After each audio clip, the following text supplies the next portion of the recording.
Esprit de Dieu, descends sur nous maintenant. Viens, Esprit de Dieu, descends sur nous maintenant.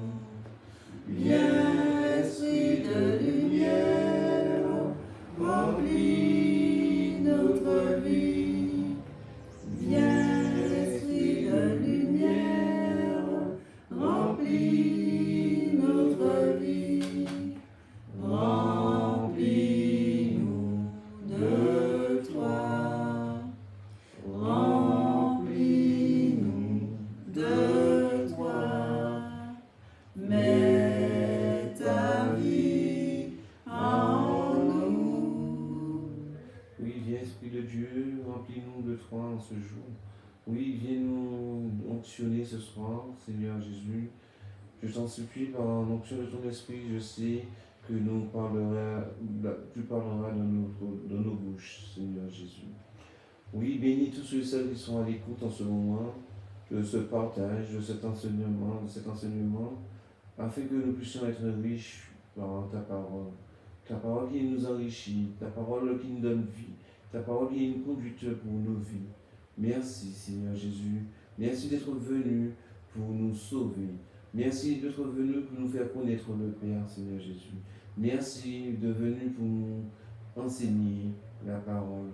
Merci pour ton Esprit Saint que tu nous as laissé. Amen. Amen. Eh bien, ouais, aujourd'hui, comme chose due, chose sera faite. Alors, aujourd'hui, on a dit qu'on va prendre un enseignement sur la Vierge Marie, sur Marie qui est la mère de Jésus. Beaucoup de dires, beaucoup de comment dirais-je, beaucoup d'enseignements dans les diverses religions. Celui-là accepte Marie, celui-là n'accepte pas, celui-là prie Marie, celui-là ne prie pas Marie. Alors que dit la Bible de Marie aujourd'hui? Voilà ce qu'on va décortiquer aujourd'hui avec l'aide de l'Esprit Saint. Marie, sa place dans l'Église, sa place dans la société, sa place dans nos cœurs, sa place dans nos vies. Marie existe-t-elle vraiment dans la spiritualité? Est-elle notre mère? Est-elle notre sœur? Qu'est-ce qu'elle est pour nous vraiment? Parce qu'il y a tellement de dires de Marie.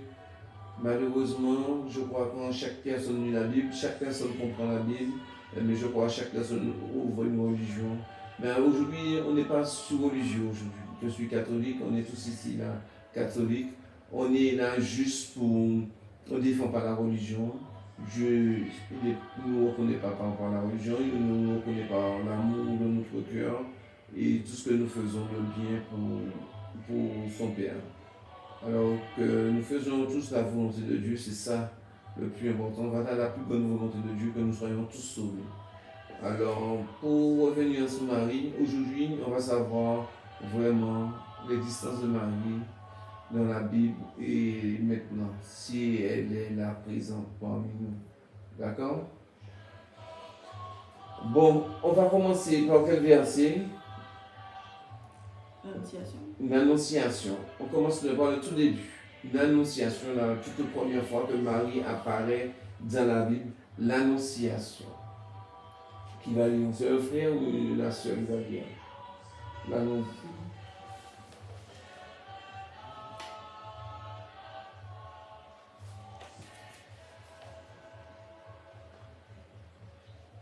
Alors, Annonciation, c'est Luc 1, 26 à 38. Luc 1, on dit bien Luc 1, 26 à 38. 26 à 38. On écoute. Le 6e mois, l'ange Gabriel fut envoyé par Dieu dans une ville de Galilée du nom de Nazareth, à une vierge fiancée à un homme du nom de Joseph. Le 6e mois, on dit le 6e mois, c'est pas le 6e mois de l'année, c'est le 6e mois après la première visitation de l'ange à Élisabeth.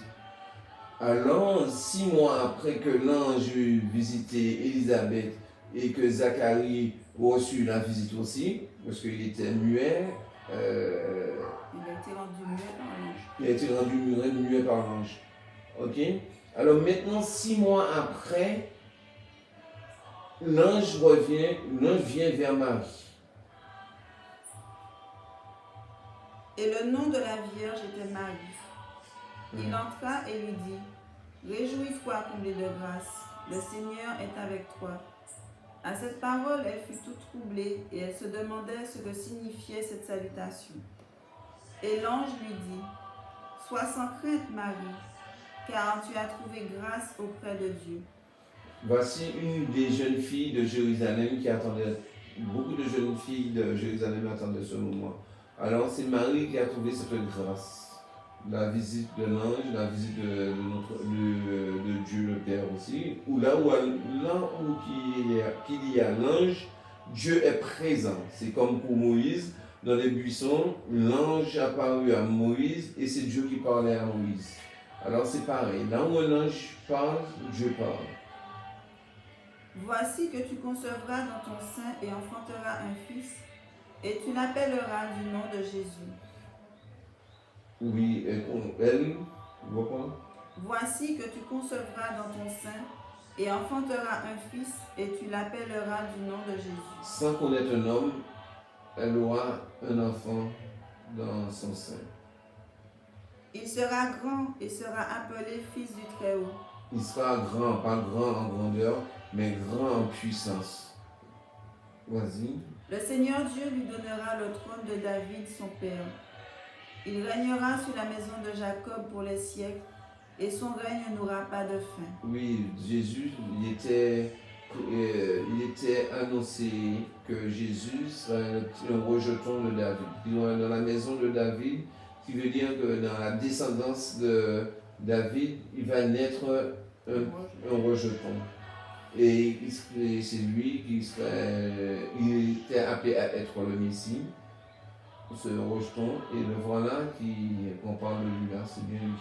Continue. Mais Marie dit à l'ange, comment cela sera-t-il puisque je ne connais pas d'homme? L'ange lui répondit, l'Esprit Saint viendra sur toi, et la puissance du Très-Haut te prendra sous son ombre. Reprends bien, écoutez très bien, écoutez la parole et laissez la parole mijoter dans vos cœurs. Allez-y. Mais Marie dit à l'ange, comment cela sera-t-il puisque je ne connais pas d'homme? Elle ne connaît pas d'homme, c'est bien pour cela qu'on appelle la Vierge Marie. L'ange lui répondit, l'Esprit Saint viendra sur toi. L'Esprit Saint viendra sur toi, qui veut dire qu'elle aura la présence de l'Esprit en elle. C'est sûr que ça veut dire ni plus ni moins. La présence de l'Esprit en elle. Et la puissance du Très-Haut te prendra sous son ombre. La puissance du Dieu Très-Haut, ça veut dire que le prendra sous son ombre, sous l'ombre de Dieu. Ça veut dire que toute physique a un ombre, une ombre. Moi, je suis debout à la lumière, j'ai une ombre.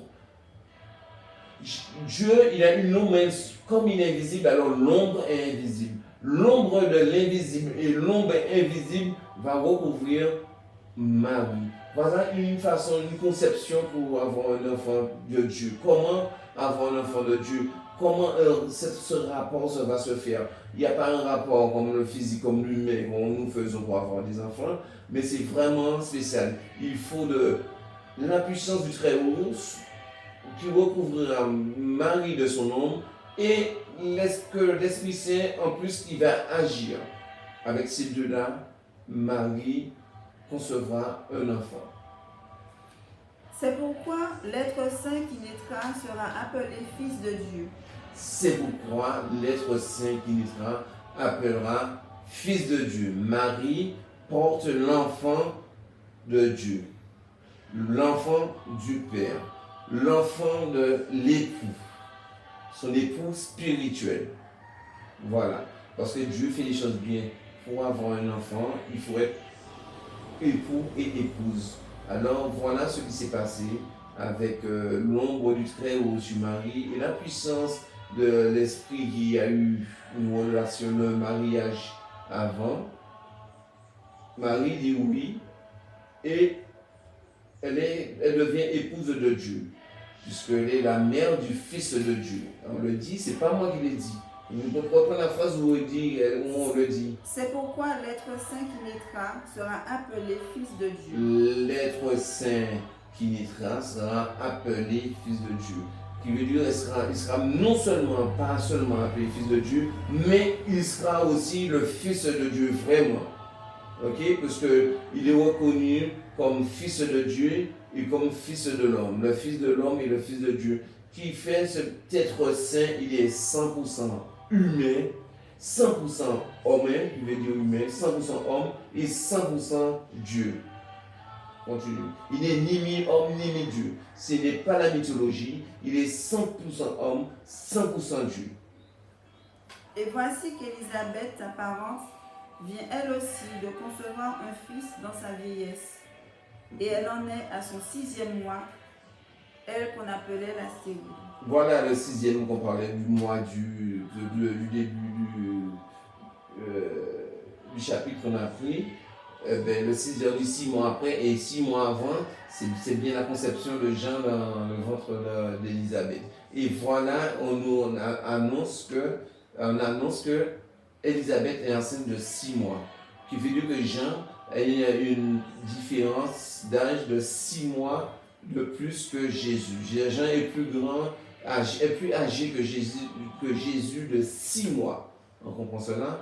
Il est âgé il y a 6 mois de plus. C'est pour ça qu'à un moment dans Jean 1, il est dit, Jean, celui qui est venu après moi, mais il est avant moi, je crois. C'est ce qu'il dit. Il avait dit qu'il est venu soutien humainement après lui, mais il était déjà avant lui, spirituellement. Voilà. Marie dit alors, je suis la servante du Seigneur, qu'il m'advienne selon ta parole, et l'ange la quitta. Alors, elle ne peut qu'accepter tout ce qui s'est passé, ce qu'elle n'a pas refusé. Son oui est le grand oui et le bon oui pour nous jusqu'à maintenant et pour l'avenir toujours, ça servira toujours. Alors, l'ange quitte Marie. Après. La visitation. Là, on va passer à la visitation tout de suite pour comprendre. La visitation, c'est Luc, chapitre 1, verset 39 à 45. En ces jours-là, Marie partit et se rendit en hâte vers la région montagneuse dans une ville de Juda.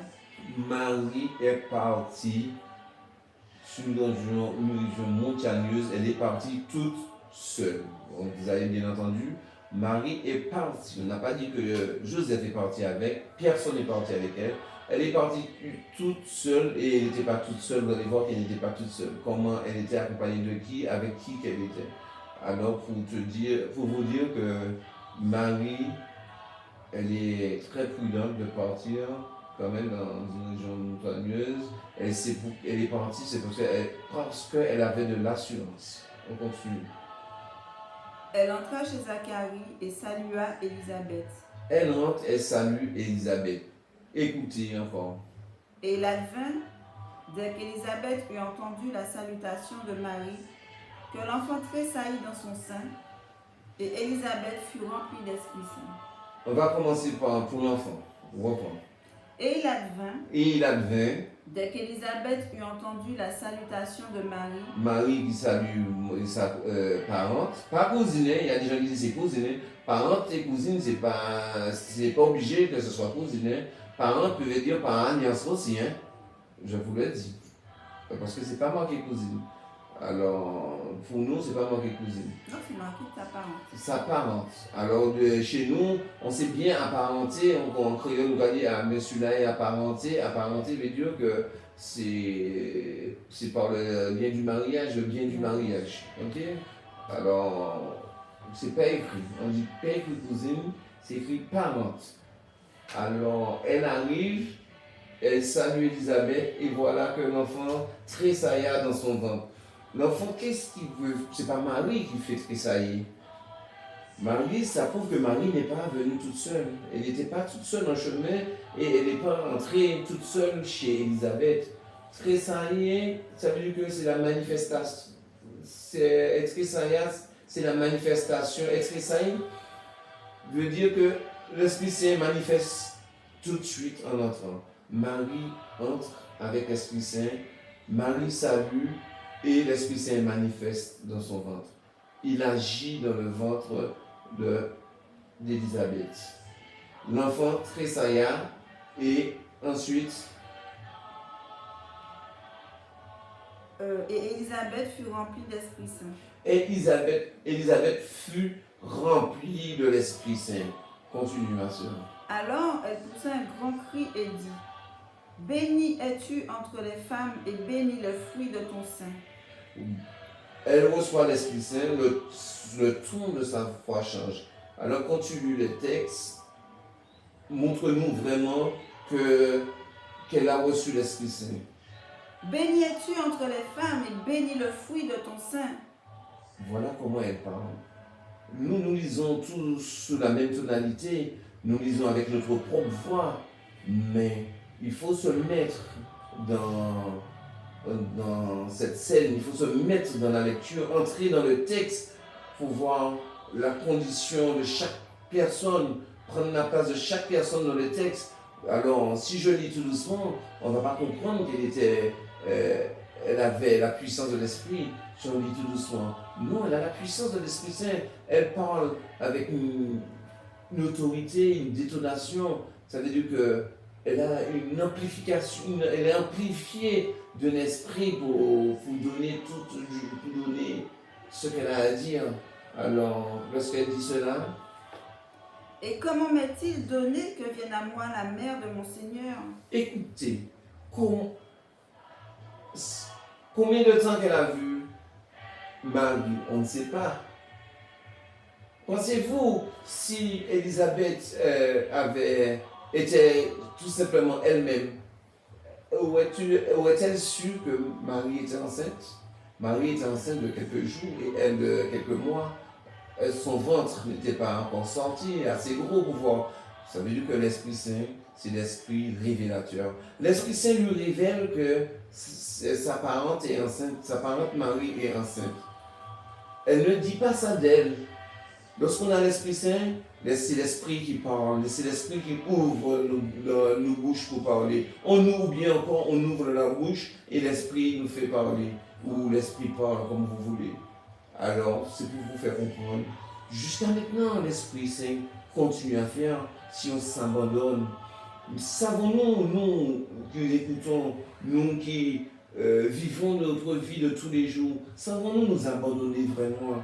Est-ce que nous avons assez d'humilité pour concevoir l'Esprit Saint comme Marie l'a conçu, l'a reçu, comme Élisabeth l'a reçu? Ce sont des exemples. C'était déjà simple, c'était déjà... c'est pas comme maintenant.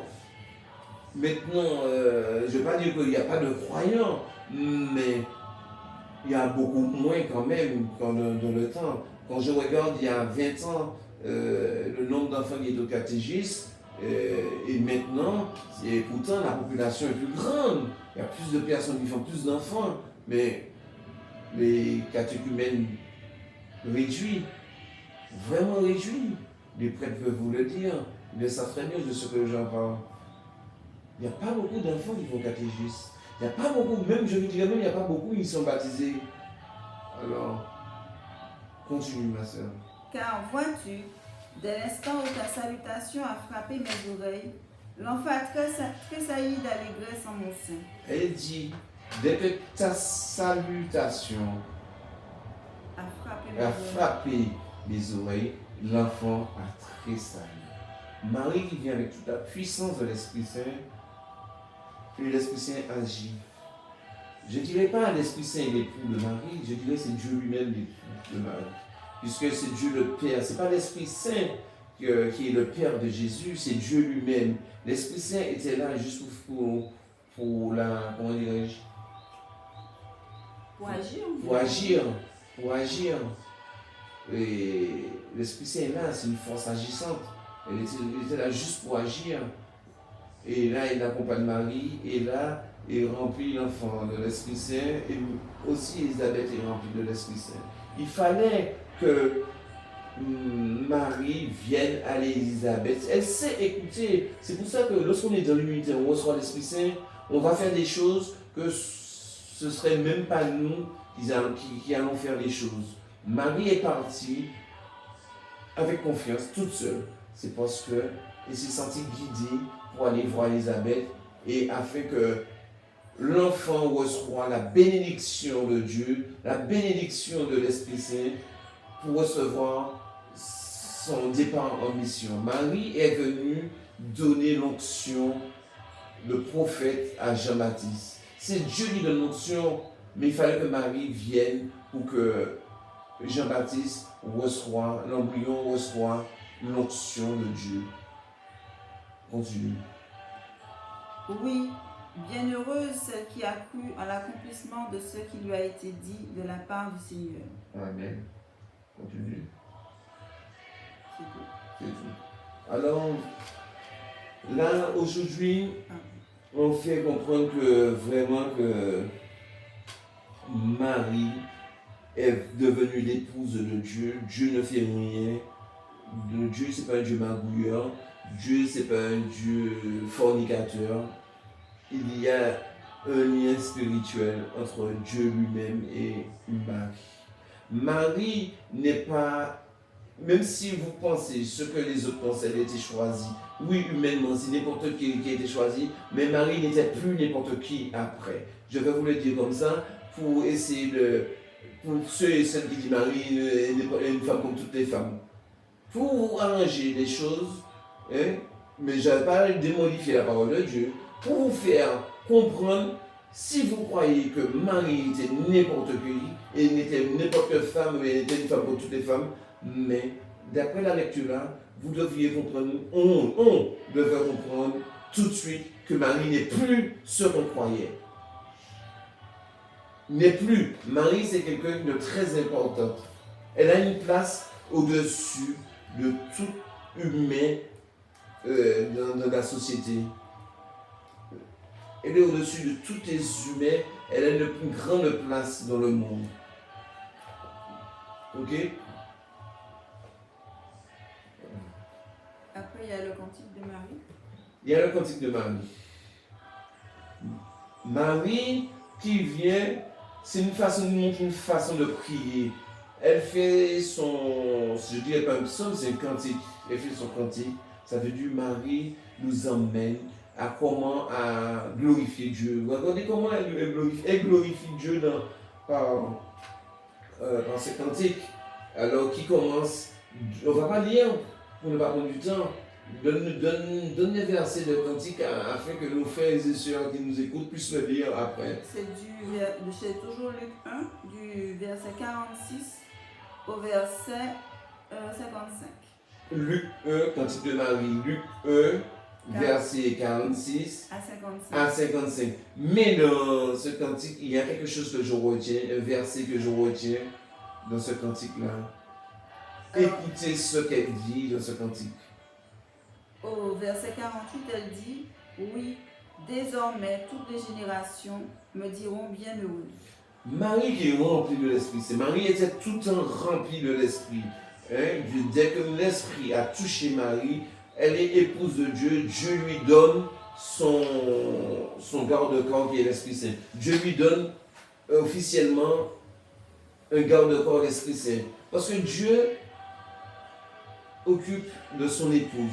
Dieu n'est pas à côté de son épouse, mais elle est à côté de son épouse par la présence de l'Esprit Saint pour protéger cette femme et l'enfant. N'oublie pas la femme d'avant, cet enfant qui arrive là, avant la création. N'oublie pas que cet enfant était attaqué. Là, il est Jésus. Mais n'oubliez pas, on va prendre un autre jour cette partie-là. Là, c'est un peu plus complexe et vous allez comprendre encore. Ce même enfant-là qui est le Verbe, qui est engendré là, en Marie, n'oubliez pas que dans l'Apocalypse, le dragon, le pourchasseur, maintenant là, avec la présence de l'Esprit Saint, Marie doit être protégée. Dieu a protégé cette femme là-bas aussi, mais a récupéré son fils. Mais Dieu envoie son fils sous terre. Mais cet embryon, cet enfant doit être protégé tout le temps avec la présence de l'Esprit en Marie. On continue. Alors, elle dit, bienheureuse, on reprend. Désormais, toutes les générations me diront bienheureuse. Écoutez, avec la puissance de Dieu, désormais, elle proclame désormais toutes les générations. Ça veut dire que depuis Marie, depuis la génération de Jésus jusqu'à aujourd'hui, toutes les générations la disent bienheureuse. Elle est bienheureuse. Moi, je dis qu'elle est bienheureuse. Il y en a, mes arrières ont dit bienheureuse. Que cela continue et ce sera ensuite ainsi comme cela. Ok? Alors, voilà la première partie que je donne. Alors, restez bien à l'écoute et vous saurez qui est vraiment Marie. Doit-on prier Marie? Oui ou non? Mais la seule chose, je veux dire, on ne peut pas adorer Marie. Beaucoup de frères séparés disent on adore Marie. Ils ont tort de dire ça et peut-être ils ont raison parce que je vais vous dire pourquoi il dit ça, parce qu'il y a beaucoup de chrétiens catholiques qui font beaucoup de chapelets et qui ne prient pas Dieu. Il faut mettre Dieu en premier avant tout. Il faut mettre Dieu avant Marie. Marie, personne ne nous empêche de prier Marie, de vénérer ou vénérer Marie, mais pas d'adoration pour Marie. Pas d'adoration devant la statue de Marie. La statue est ce signe d'illustration pour notre foi. Dieu a créé le monde par illustration. Nous devions illustrer notre foi aussi par ce que nous voulons. N'écoutez pas les gens, ne venez pas des statues. On n'est pas des robots, ce serait trop militaire, avoir une foi sans vue, sans décor. Dieu même a demandé le serpent d'airain pour illustrer la foi des Hébreux. Il a demandé les Israélites, il a demandé le serpent d'airain. C'est pour que la foi ne soit pas vaine. C'est pour qu'on s'appuie. Il faut qu'il y ait des sacrements pour que nous prenions appui. Mais pas de vénération sur les sacrements, oui, mais pas d'adoration. Dieu seul mérite adoration et même adoration pour le Fils et l'Esprit Saint. Ils ont tous les trois le même adoration, Père, Fils et Esprit. Amen. On va prendre un petit moment et on va faire une petite coupure et on reprend, on continue. Restez toujours à l'écoute. Abonnez-vous s'il vous plaît. Abonnez-vous. Vous avez tout à gagner. Vous n'allez pas perdre votre temps. Merci.